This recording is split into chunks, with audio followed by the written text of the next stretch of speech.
오늘 함께 살펴볼 말씀은 호세아서 2장에 있는 말씀입니다.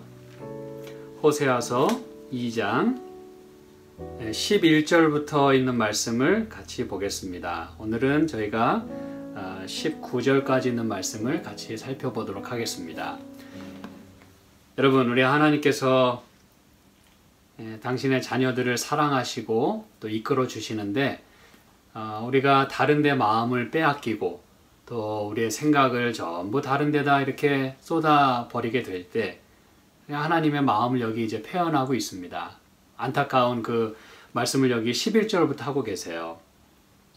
내가 그 모든 희락과 절기와 월삭과 안식일과 모든 명절을 폐하겠고 그랬어요. 이 성경절은 물론 우리가 이거 하나만 가지고도 많은 시간을 이야기할 수 있겠습니다. 근데 이 성경절이 대부분의 경우에 있어서 그 안식일이 폐해졌고 또 안식일이 주일로 바뀌었다 이렇게 이야기하는 분들이 즐겨 사용하는 성경절들 가운데 하나일 것입니다. 근데 여러분, 정말로 여기서 하나님께서 그 제7일의 그 거룩함과 또 그 안식일로 인하여 오는 모든 축복들, 이런 것들을 영원히 폐지하시겠다는 것인지 그렇지 않은 것인지를 저희가 좀 살펴보고자 합니다. 여러분, 저희는 이 코로나 바이러스로 인해서 이제 그 소셜 디스턴싱도 하고 또 자가 격리도 하고 많은 경우에 사람들이 잘 다니지 않았습니다. 그렇죠? 지금도 이제 그렇게 조심들 하고 있고 그러다 보니까 저와 여러분이 듣게 되는 그런 뉴스는 많은 경우에 이 동식물들이 보호를 받게 되었다. 그리고 많은 경우에 다시 자연이 회생되었다. 복구되었다. 이런 얘기를 여러분이 많이 들으셨을 것입니다. 그렇죠? 그 얘기는 뭐냐면 그동안 우리 사람의 손길이 닿아서 그것들을 살리고 예쁘게 하고 다 그러면 좋은데 사람의 손길이 닿는 곳마다 사실은 많이 더러워졌어요. 그렇죠? 공해가 많고 또 사람이 많이 밟고 다니다 보니까 이제는 동물들이 다닐 길이 없는 거예요. 길을 다 만들다 보니까. 그렇죠? 그런데 사람이 다니는 것을 줄이다 보니까 원래 그 자연의 모습이 이제 회복되기 시작했다는 것이죠. 그리고 우리는 종종 많은 경우에 그 국립공원들 있잖아요. 그렇죠? 내셔널 파크 이런 데를 이렇게 가끔씩 보면 문을 닫는다. 이런 얘기들을 여러분이 많이 들어보셨을 거예요. 왜 여러분 국립공원들이 이렇게 주기적으로 문을 닫습니까? 그거는 단 하나의 이유입니다. 큰 이유. 그렇죠? 그것은 훼손된 것이 다시 회복되게 하기 위하여 사람의 발길을 조금 끊는 것이에요. 그래서 이제 본래 그 아름다웠던 자연 경관을 우리로 하여금 다시 더 만끽하게 하기 위하여 좀 쉼의 시간을 갖는 것입니다. 여러분, 자연도 쉼이 필요해요. 그렇죠? 근데 우리 사람에게 이 안식일을 주셨어요. 쉬라고. 그런데 사람이 쉬지를 않아요. 그렇죠? 이 안식일에도 끊임없이 우리가 하던 일을 계속 하려고 합니다. 그러다 보니까 이 안식일이 우리에게 참 거룩하고 회복되고 참 쉼의 그런 날이 아닌 다른 날과 다른 게 없어요. 그러다 보니까 이 안식일도 어떻게 되겠어요? 그만큼 더럽혀지게 되는 것입니다. 여러분, 하나님께서 이렇게 당신의 그 안식일을 우리에게 축복으로 주셨는데 많은 경우에 우리도 그렇습니다만 과거에 이 이스라엘 백성들이 그 안식일을 그거를 고맙게 또는 축복으로 여기지 않았어요. 다른 말로 말씀드리면 많은 경우 훼손을 시켰다는 것이죠. 여러분, 안식일은 우리가 이렇게 이야기할 수 있어요. 세상에 우리가 그동안 플러그를 꽂고 살았잖아요. 그렇죠? 6일 동안 우리가 일하고 그걸 위해서 생각하고 노력하고 고생하고 그렇죠? 그걸 위해서 살았어요. 세상에 우리가 플러그를 꽂고 살았어요. 근데 안식일의 그 쉼의 초청은 그 안식으로의 초청은 뭐냐면 그 세상에 꽂았던 플러그를 언플러그해서 뽑아서 그대로 그냥 놔두라는 얘기입니까?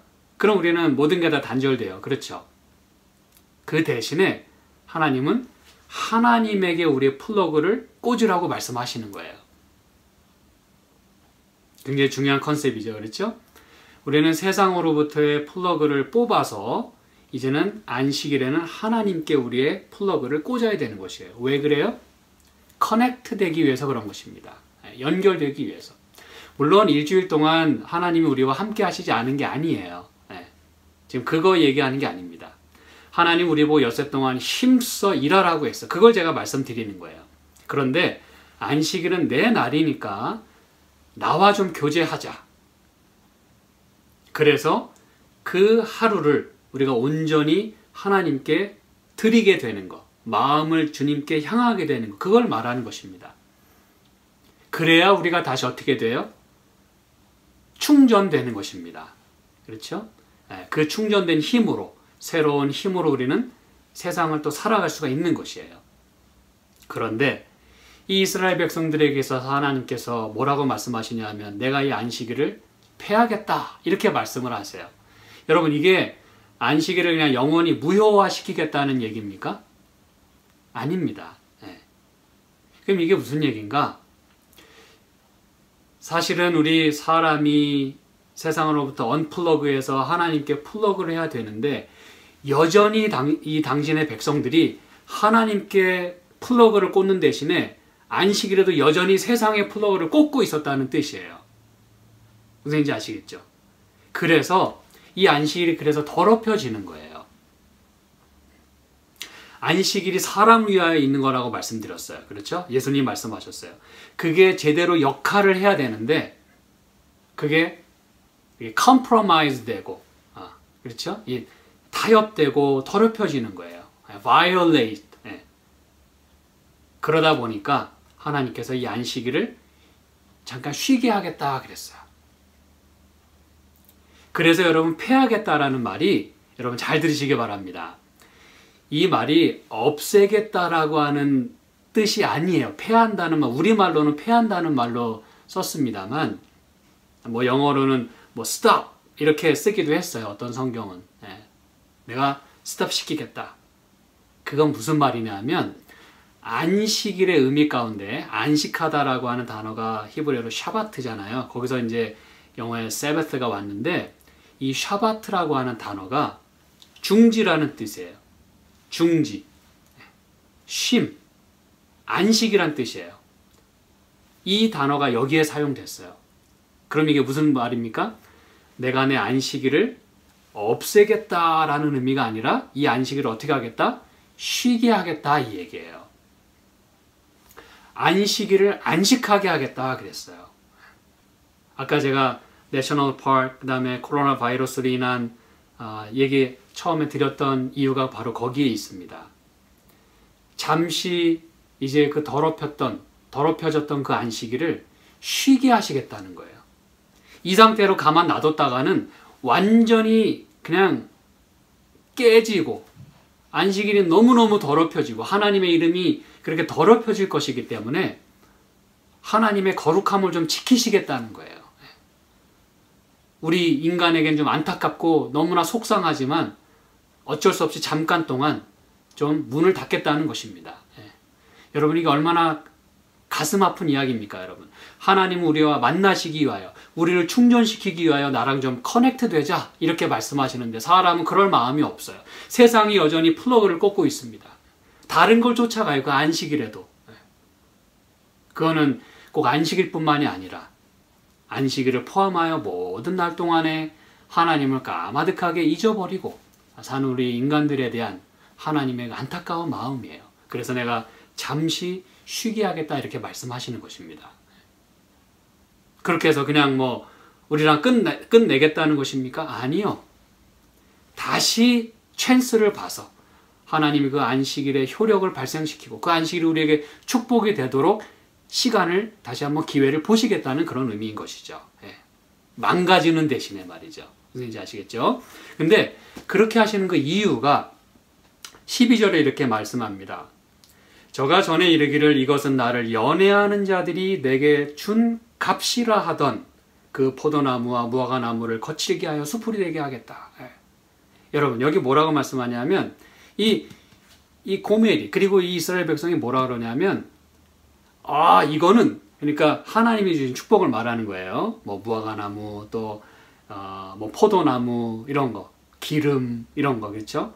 근데 이거를 하나님이 주셨음에도 불구하고 이 백성들은 뭐라 그랬다고요? 이거는 내가 연애하는 자들에게서 받은 뭐 선물이다 그렇게 얘기했어요? 아니요. 선물이라고 얘기했어도 속상한 일입니다. 하나님 입장에서는. 내가 준 건데 연애하는 자가 줬다고 얘기할 땐 속상한 거예요.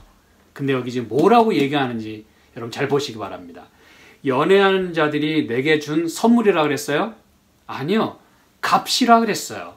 그게 여러분 무슨 얘기입니까? 한마디로 몸값이란 얘기예요. 몸값. 무슨 몸값? 몸을 판 값이라 이 말입니다. 여러분. 말 그대로. 행음으로 인하여 받은 대가라 이것입니다. 여러분 얼마나 가슴 아픈 이야기입니까? 선물로 줬다 그래도 속상해요. 근데 이거를요 하나님이 주신 축복인데 이게 그들에게는 축복이 아닌 엉뚱한 데 갔다가 몸을 팔고서는 헐값으로 받은 그게 지금 이야기하고 있는 거예요. 여러분 우리 몸은 하나님이 예수님이 우리를 피로 산 그런 우리 구속받은 몸들입니다. 맞습니까 여러분? 우리는요 하나님의 사신 백성이라 그랬어요. 아주 보배로운 피로 우리를 구원하신 우리 값을 속량하신 redeem하신 그런 귀한 몸값이에요. 이 몸값은 보통 몸값이 아닙니다. 예수님의 하나님이신 분의 목숨이 걸렸던 부분이에요. 그분의 희생이 따랐던 몸값입니다. 그래서 우리를 사셨어요. 당신의 것으로. 근데 지금 우리는 뭐하고 있어요? 그 귀한 이 몸을 어디다 갖다 팔아요? 엉뚱한 데 갖다가 헐값으로 파는 거예요. 여러분 그래서 지금 하나님이 안타까워서 내가 안식일을 좀 쉬게 하겠다. 그리고 내가 이제 너에게 주던 거 좀 중단해야 되겠다. 왜요? 그렇게 계속 나가는 게 그들에게 유익이 되지 않기 때문에 그래요. 오히려 그들을 더 망가뜨리는 일이 되기 때문에 불타고 있는데 기름을 더 붓는 격이 되는 것이죠. 그래서 하나님이 스탑시키겠다고 말씀하시는 거예요. 그러면서 13절 저가 귀고리와 폐물로 장식하고 그 연애하는 자를 따라가서 이렇게 얘기합니다. 여러분 나를 구속하신 하나님을 따라가는 대신에 그걸 엉뚱한 데 갔다가 팔면서 그들을 쫓아간다 그랬어요. 이 귀한 몸값을 헐값으로 지금 파는 거예요. 하나님과는 끊어지고 말이죠. 근데 여기 귀고리와 폐물로 장식한다 그랬어요. 뭐 예쁘게 꾸미려면 그렇게 할 수 있겠죠. 근데 여러분 여기서 특별히 귀고리가 말이죠. 여러분 보통 귀고리는 몇 개를 해야 귀고리가 정상적으로 되죠? 2개를 해야 됩니다. 그렇죠? 근데 여기 귀고리는 그 단수가 쓰였어요. singular. 그러니까 2개가 아닌 하나가 됐어요. 그래서 이 원문에 보면 이게 귀걸이로 번역될 수도 있고 코걸이로 번역될 수도 있어요. 근데 여러분 귀걸이는 주로 성경에 복수로 사용이 됐어요. 근데 여기는 단수로 사용됐거든요. 그럼 그게 무슨 얘기입니까? 이게 코걸이라는 거예요. 코걸이. 코걸이, 코걸이. 그럼 이게 무슨 얘기입니까, 여러분? 흔히 우리가 코 건다, 코를 건다, 코걸이다 이거 얘기할 때는 주로 어떨 때 그런 표현을 씁니까? 코가 꿰이는 거예요. 질질 끌려다니는 거예요. 코가 꿰가지고 연애하는 자를 좋아서 따라가긴 하지만 여러분 질질 끌려다니는 거예요. 그거 놓지 못해가지고 끊지 못해가지고 사단은 여러분 우리를 이제 유혹하잖아요. 아주 아름답게 우리를 매혹합니다.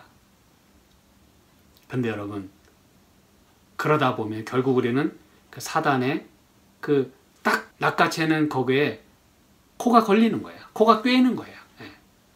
그래서 질질 끌려다니는 것입니다. 그런 지금 안타까운 모습을 여기 성경에 하나님이 지금 보여주시는 거예요. 호세아 선지자를 통해서. 나를 잊어버리고 향을 살라 바알들을 섬긴 시를 따라 내가 저에게 벌을 주리라. 나 여호와의 말이니라 그랬어요. 물론 제가 그저 참고로 간단히 말씀드리면 여기 벌을 주겠다 이 말은 물론 형벌을 주시겠다 이 말인데 이 말의 또 다른 의미는 뭐 이렇게 visit 방문하겠다 그런 의미도 있어요. 그래서 여기 이제 이런 말씀을 하시는 그 상황 속에서 14절 그러므로 내가 저를 계유하여 거친 들로 데리고 가서 말로 위로하고 그랬어요. 여러분 여기 이제 이 14절부터는요 우리가 참으로 이상한 일들을 보게 됩니다. 하나님이 얼마나 이상한 분이신지를 우리는 여기부터 이제 본격적으로 보게 돼요. 왜냐하면 자 여기 지금 이 앞에 계속 이 이스라엘 백성들의 그 죄악을 계속해서 낱낱이 이야기하고 있어요. 그렇죠? 그런데 6절에도 보면 그러므로가 나옵니다. 그렇죠? 그래서 그들이 그렇게 내 걸 가지고 바알에게 바치고 또 연애한 자를 따라가려고 하니까 그러므로 내가 그 앞에 가서 가시로 그 길을 막고 담으로 막겠다. 우리가 그걸 살펴봤어요. 그렇죠? 그 여기 말하는 그러므로는 당연히 그들이 잘못한 것에 대하여 하나님께서 정당하게 거기에 맞게 대응하시는 장면이 나와요. 그 다음에 9절에도 보면 그러므로가 나옵니다. 이거 역시 곡식과 새 포도주와 기름은 내가 준 건데 이 이스라엘 백성들은 그걸 가지고 바알을 위하여 쓴 그 은과 금도 내가 저에게 준 것이오늘 이러면서 이제 이 바알에 갖다 바쳤다라고 말씀합니다. 그러므로 내가 더 이상 너희들에게 이걸 내가 제공하지 않겠다. 아주 정상적인 반응을 보여주세요. 근데 14절에 또 한 번 그러므로가 나오는데 여기서 정상적으로 그러므로라고 말씀하실 때에는 무슨 얘기가 나와야 되냐 하면 너희가 그렇게 안식일도 더럽히고 그리고 나를 잊어버리고 연애하는 자를 따라가고 그러므로 내가 너희를 어떻게 하겠다고 해야 정상이에요? 혼을 내겠다. 내가 가만두지 않겠다. 내가 본때를 보여주겠다. 정신 똑바로 차리게 하겠다. 이렇게 나와야 정상입니다. 근데 하나님이 여기 뭐라고 말씀하시냐면 그러므로 내가 저를 계유하여 이 계유한다는 말은 이제 돌이키게 한다는 그런 의미잖아요. 그 말 자체가 가지고 있는 의미가 그렇죠. 그래서 거친 들로 데려가서 말로 위로하고 이 막대기를 갖고 가서 혼내도 시원찮을 판에 위로하고 여러분 이게 바로 하나님의 그 사랑에 참 이해할 수 없는 부분입니다. 우리 사람은 참 하기 힘든 불가능한 이해가 안 되는 그런 하나님의 사랑을 여기서 보게 돼요. 여기서 내가 그랬어요. 그러므로 내가 여기 내가라고 하는 이 부분이 강조가 돼 있어요. 보통에 늘 말씀드리지만 그 헬라어든 히브리어든 다 그 동사 안에 주어가 들어있고 동사가 들어있고 시제가 다 들어있어요.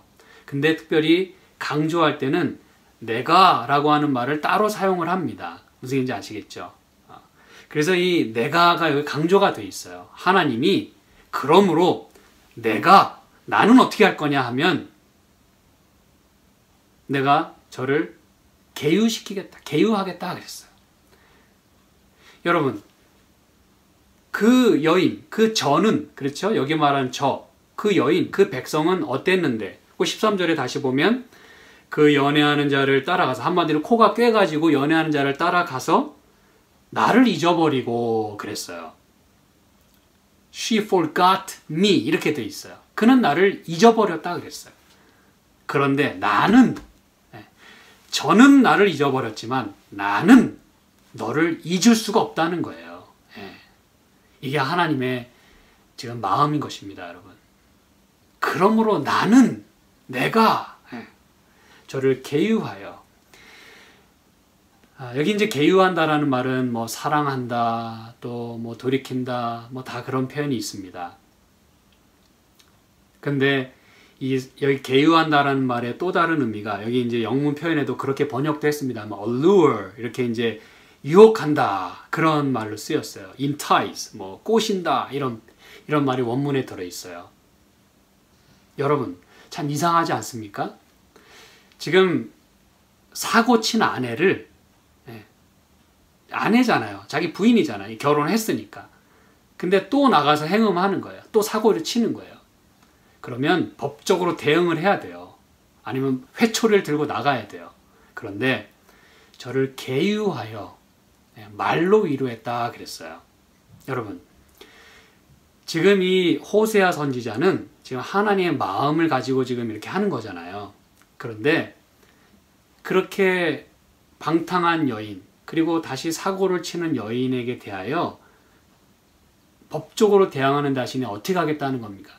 그녀의 마음을 다시 사겠다는 거예요. 그게 이제 유혹한다, 꼬신다라고 하는 그 말에 들어 있어요.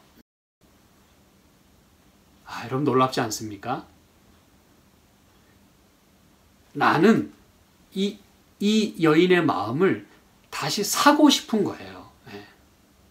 법적으로 막 강압적으로 집으로 와, 안 그러면 너 끝이야 이렇게 하는 게 아니라 그녀의 마음을 사겠다는 거예요.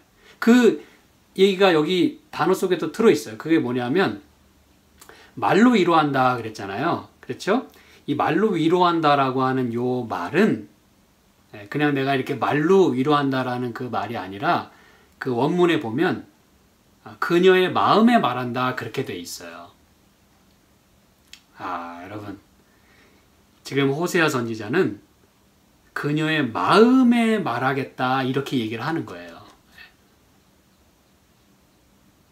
다른 어떤 걸 쓰는 게 아니라 도구를 쓰는 게 아니라 그녀의 마음에. 여러분 정상적이라면 만약에 법적으로 대응하지 않고 회초리를 들지 않는다 합시다. 그러면 보통의 우리 경우는 말로 이야기합니다. 근데 어디다 대고 얘기하냐면 귀에다 대고 얘기해요. 왜요? 똑바로 들으라고.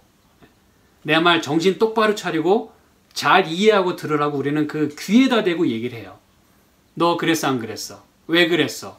이렇게 해야 되는 거 아니야? 라고 논리적으로 이야기하기가 아주 쉽습니다. 맞습니까 여러분? 저도 그렇게 해요. 논리적으로 하는 걸 참 좋아합니다. 근데 그거는 귀에다가 말하는 거예요. 근데 지금 호세아 선지자는 그녀의 마음에 말하고 라고 이야기하는 거예요. 뭐 하겠다는 것입니까? 그녀의 마음을 사겠다는 거예요. 여러분 우리가 이제 자녀들을 다 키워봐서 알지 않습니까? 그렇죠? 근데 이 자녀들에게 우리가 혼도 내고 훈계도 하고 해요. 근데 많은 경우 우리가 경험해봤습니다만 우리는 귀에다 대고 많이 이야기합니다. 뭘 잘했는지 뭘 잘못했는지 소상하게 아주 논리적으로 얘기를 해요. 훈계를 하는 것이죠. 근데 여러분 그렇게 해가지고는 자녀들의 마음이 잘 바뀌어지지 않습니다. 그래서 뒤늦게서야 조금씩 깨닫는 것이 마음에다 말해야 되는 거구나 라는 걸 깨닫게 되는 거예요. 살아가면서. 그렇죠? 근데 호세아 선지자는 지금 그녀의 마음에 얘기하는 거예요. 다른 방법으로도 얼마든지 집으로 데려올 수 있어요. 그런데 그녀의 마음이 돌아와야 돌아오는 거예요. 그렇죠? 그래서 그녀의 마음을 사겠다는 거예요. 그래서 이 개유한다라는 말의 의미 가운데는 오픈 마인디드라고 하는 의미가 있어요. 이 얘기는 뭐냐면 호세아 선지자도 마음을 오픈하고 그녀를 받아들이겠다는 의미도 되지만 동시에 마음을 사서 그녀의 마음이 열리게끔 하겠다 이것이에요. 억지로 끌려오는 게 아니라 그 사랑에 감동되어서 그렇게 다시 본 남편에게로 돌아올 수 있도록 하겠다는 이야기인 것입니다. 15절에 거기서 비로소 저의 포도원을 저에게 주고 아골 골짜기로 소망의 문을 삼아주리니 저가 거기서 응대하기를 어렸을 때와 애굽 땅에서 올라오던 날과 같이 하리라 그랬어요. 그러면 거기가 어디입니까? 지금 장소가 바뀌었나요? 아닙니다. 지금 여러분 이 호세아는 지금 그녀가 있는 곳으로 가는 거예요. 그렇죠. 그녀의 있는 자리입니다. 물론 여기에 거친들로 데리고 가서 그랬는데 그녀가 있는 곳이에요. 근데 여러분, 장소는 바뀌지 않았어요. 그녀의 마음이 지금 내가 이 아내를 내가 다시 내 아내로 맞이하는 데 있어서 집으로 지금 데려온 게 아니에요. 그녀가 있는 곳이에요. 그런데 거기서 장소는 바뀌지 않았지만 이제 그녀의 마음이 바뀌기를 바라는 거예요. 그녀가 마음을 돌이키기를 바라는 거예요. 그녀가 있는 자리에서. 무슨지 아시겠죠? 여러분, 하나님은 그렇게 우리 있는 데서 구원하시는 분이세요. 나를 따라오려면 너희가 그냥 완전히 깨끗해야 날 따라올 수 있어. 죄 하나도 있으면 뭐 나 만날 생각하지 마. 이랬다면 우리는 어느 누구도 하나님을 만나거나 그분을 따라갈 수 있는 사람 아무도 없을 것이에요. 근데 하나님은 우리가 있는 그 자리에서 우리를 바꿔주시는 분이세요. 감사하십니까, 여러분? 그 얘기는 제가 좋아하는 찬미 가운데 Just as I am, Just as I am. 나 그냥 있는 대로 주님께 갑니다. 있는 대로 받아주세요. 이 노래입니다. Just as I am. 그냥 내 모습 이대로. 여러분, 이게 놀라운 하나님의 사랑입니다, 여러분. 거기서 이 아골 골짜기는 여러분 뭐 저희가 또 다음에 또 살펴볼 기회가 있겠습니다만, 이게 아골이라고 하는 그 말의 단어의 의미는 trouble, 문제라는 뜻이에요. 문제, 고통 혹은 문제, 환란 뭐 이런 겁니다. 여러분, 아골 골짜기를 소망의 문을 삼아주겠다 그랬어요. 이게 여러분 무슨 얘기입니까? 사실 이 환란, 이 트러블은 누가 만든 거예요? 스스로 만든 거예요. 스스로 트러블을 만든 거예요. 트러블 메이커였어요. 그러지 않았으면 문제가 안 생겼을 텐데 그냥 맘먹고 그렇게 집을 나가는 거예요. 연애하는 자를 따라가는 거예요. 그래서 다 낭비하고 망가지고 그러고 사는 거예요. 그게 아골 골짜기입니다. 그녀의 삶 자체가 아골 골짜기예요. 그런데 스스로 자초한 그 트러블, 그거를 그냥 묻어두시고 그걸 어떻게 뭘로 바꿔주신다고요? 소망의 문으로 바꿔주신대요. 여러분, 거기서 빠져나올 수 있도록 그곳이, 그리고 그 상황이, 그녀의 그 삶이 곧 하나님의 사랑 때문에 이제 소망을 가지고 다시 빠져나올 수 있는 문으로 바꿔주시겠다, 이렇게 말씀하시는 거예요. 여러분, 많은 경우에 이 죄를 짓는 사람들은요, 범죄하는 사람들은 때로 간간히 아마 이렇게 자극을 받을 거예요. 돌이키고 싶은 마음이 있을 거예요. 그렇죠? 근데 나올 길이 없는 거예요. 피할 길이 없는 거예요. 빠져나올 수가 없어요. 그것이 중독이 됐든 아니면 어떤 외부적인 그런 압력이 됐든 이렇게 나왔다가는 모든 게 다 그냥 끝나게 되는 상황이든 어떤 이유에서라도 나오기가 쉽지 않아요.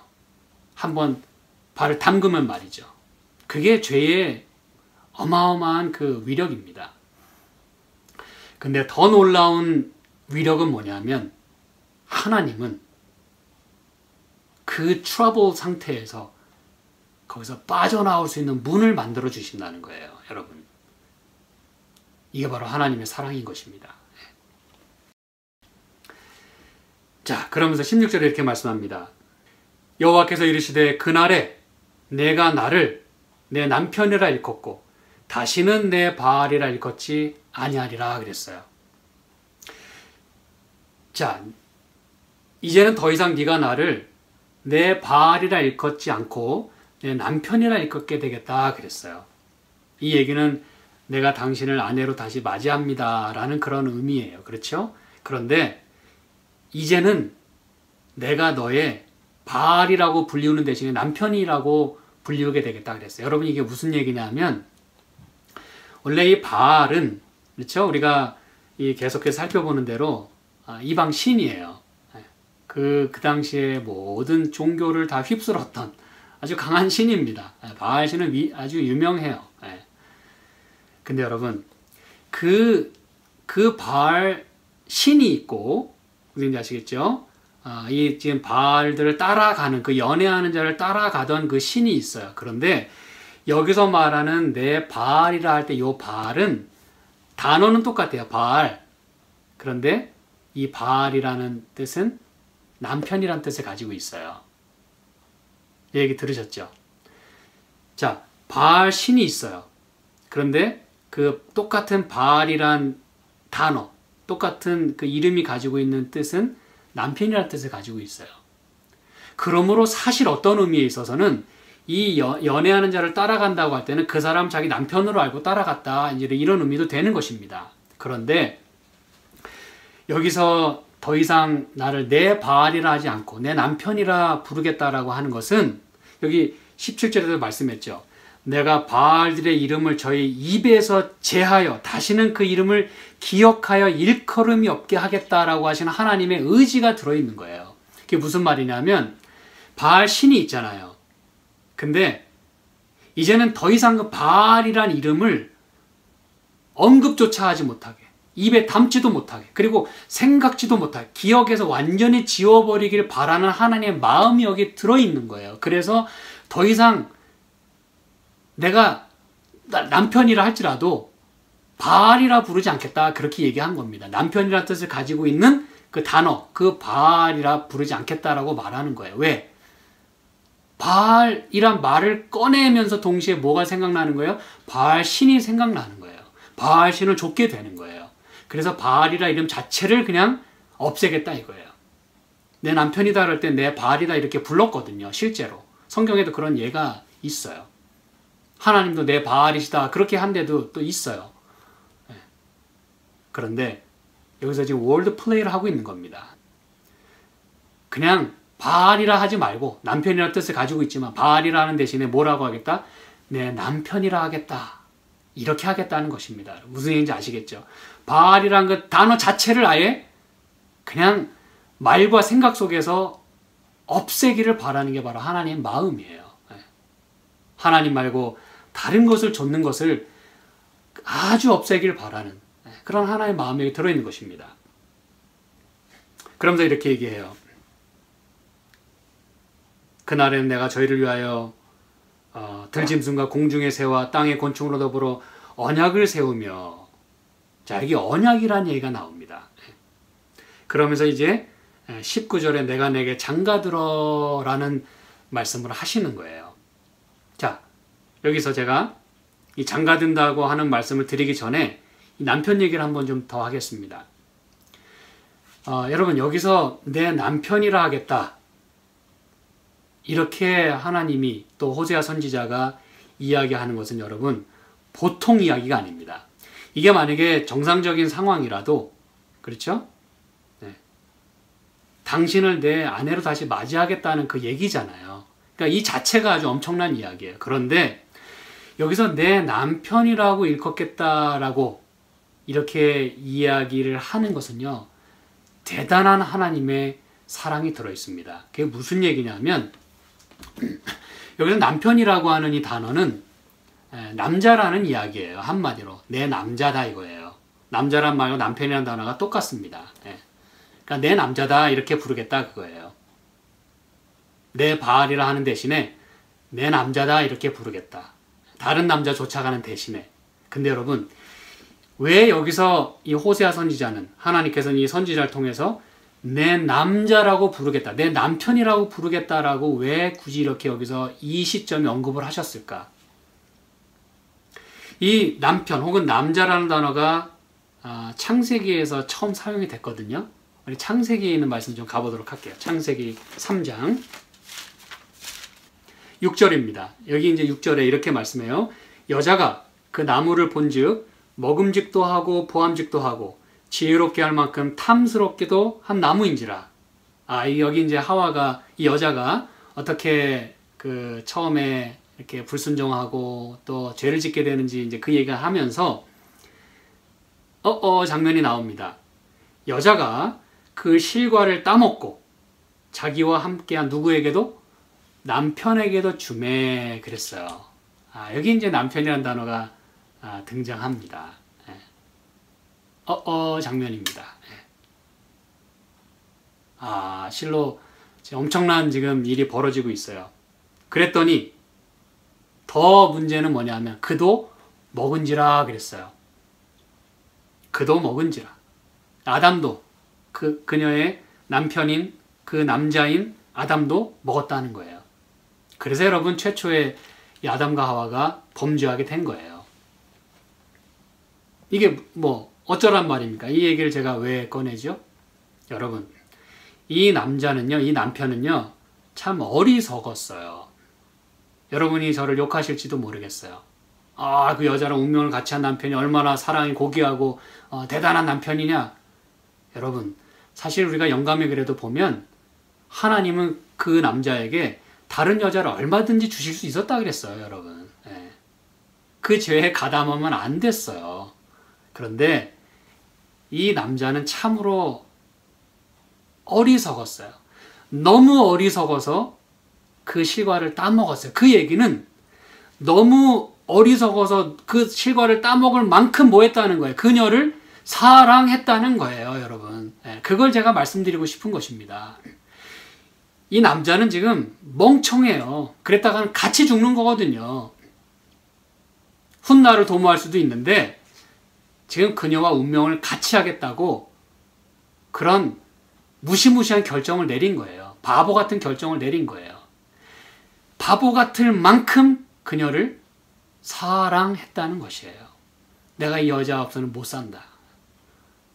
그래서 운명을 같이 했다는 얘기예요. 지금 여러분 이 호세아가 하나님께서 지금 이 고멜, 이 이스라엘 백성에게 뭘 말씀하고 싶은가 하면 내가 너를 다시 이렇게 맞이하는 거는 내 아내로 맞이하고 네가 나를 내 남편이라고 다시 부르게 된다는 얘기는 그만큼 내가 무지하리만큼 널 사랑한다 이 뜻입니다, 여러분. 그래서 그 남편, 그 남자라는 단어를 거기 쓰고 있는 거예요. 어리석을 만큼 너무 사랑했어요. 근데 여러분, 그도 그럴 것이 그렇게 운명을 같이 할 만큼 그녀를 사랑했던 이유가 그 2장 23절에 나와요. 왜 그 남자가 그 여자를 그렇게 아끼고 사랑할 수밖에 없었는지. 23절, 2장 23절. 아담이 가로되, 여기 이제 여자를 만드신 그 얘기가 나오잖아요. 그렇죠? 아담의 갈빗대를 취해서. 아담이 가로되 이는 내 뼈 중에 뼈요, 살 중에 살이라. 이것을 어디에게서 취하였은지? 누구에게서? 남자에게서 취하였은지.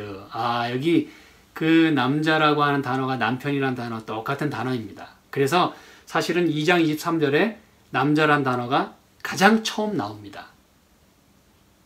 어리석을 만큼 그렇게 무지하리만큼 사랑할 수밖에 없었던 그 이유가 이 이유 때문에 그런 거예요. 여자가 어디서 나왔어요? 내 몸에서 나왔어요. 내 몸뚱아리와 똑같아. 그래서 여기 뭐라 그랬어요? 내 뼈 중에 뼈요, 살 중에 살이라 그렇게 얘기한 거예요. 그래서 이것을 남자에게서 취하였은즉 뭐라 칭하리라? 여자라 칭하리라 그랬어요. 그 여자는, 그 아내는 나에게서 나온 여자라 이 말이에요. 그 얘기는 무슨 말이냐면 너는 지금 그렇게 방탕하고 다시 행음을 하고 몸값을 그 헐값에 받고 말이죠. 다 팔고 그렇게 네가 망가지고 지금 그런 상황이 됐지만 나는 너를 맨 처음 내 몸에서 나온 여자와 같이 너를 맞아들이겠다, 이거를 말하는 것입니다, 여러분. 이게 여러분 하나님의 사랑이에요. 너는 더 이상 음녀가 아닌 이제 막 내 몸에서 나온 그 아름다웠던 여자, 그 여자처럼 내가 너를 맞이하겠다는 거예요. 너는 나에게 그런 존재라는 거예요. 난 너를 그만큼 사랑한다는 거예요. 내가 너를 처음 봤을 때 너무나 아름다웠던, 난생, 말 그대로 난생 처음으로 본 그 여자, 내 몸에서 나온 여자, 그 아름다운 여자, 그 여자로 나는 너를 보겠다 이것입니다, 여러분. 그도 그럴 것이, 제가 아까 말씀드렸죠? 아까 이 언약을 세우겠다라고 하나님 말씀하시잖아요. 28절에 그렇죠? 호세아서 2장 28절. 언약을 세우며, 왜 언약을 세운다는 표현을 했을까? 19절. 내가 내게 장가들어 영원히 살되 그랬어요. 영원히 살겠대요. 무슨 또 장가를 갑니까, 여러분? 이미 결혼했는데. 무슨 얘기입니까, 이게? 이게 바로 다시 언약을 세우겠다는 그 표현이에요. 무슨 얘기냐? 여기 영문 표현에 봐도 I will betroth you to me forever. 그래서 여기 betroth라고 하는 표현은 약혼한다는 뜻이에요. 청혼한다는 뜻입니다. 다시 결혼 집참금을 지불하겠다는 그런 얘기예요. 제가 이전에 말씀드렸죠. 교과 시간에 이 성경의 문화를 이해하는 게 대단히 중요하다고 말씀드렸는데 그 중에 하나가 이 결혼 문화라고 말씀드렸어요. 그게 바로 이 이야기입니다. 처음에 청혼을 하고 약혼을 하면서 사실은 결혼 집참금을 지불하고 언약을 세우는 거예요. 그래서 여기 말하는 장가든다는 표현은 재혼이 아니라 초혼이란 뜻이에요. 초혼. 얘기 들으셨습니까? 처음 결혼한다고 하는 단어를 사용했어요. 나는 너를 어떻게 하겠다는 겁니까? 이제 막 나온 아주 흠없고 점도 없는 가장 아름다운 상태의 여인으로 다시 너와 처음으로 결혼하는 것처럼 내가 너를 받아들이겠다 이 얘기입니다, 여러분. 이게 바로 내가 내게 장가 들어라고 하는 말씀의 의미예요. 언약을 세우는 거예요. 다시. 여러분, 이게 어찌 가능한 일입니까? 하나님이 우리와 다시 언약을 세우시겠대요. 우리를 망가진 여인이 아닌, 끝난 여인이 아닌 당신의 새로운 여자로, 정결한 신부로, 처녀로 그렇게 맞아 주시겠다고 말씀하시는 것입니다. 저는 이제 오늘 말씀을 마무리하면서 사랑하는 여러분, 우리는 하나님을 떠나서 진짜 바알을 쫓아서 내 남편이라 그러면서 바알 쫓아다녔어요. 근데 여러분, 하나님께서는 그러므로 회초리를 드시는 게 아니라 그러므로 우리를 계유해서 우리의 마음을 사서 다시 하나님께로 우리 마음을 이끌겠다고 말씀을 하세요. 그러면서 뭐라고 말씀하세요? 나는 너의 남편이야. 내가 너의 진짜 남편이야. 나는 너를 이제 음녀가 아닌, 망가진 여인이 아닌 그 정결한 아내로 너를 맞이하고 싶어. 나랑 다시 결혼해 주지 않을래?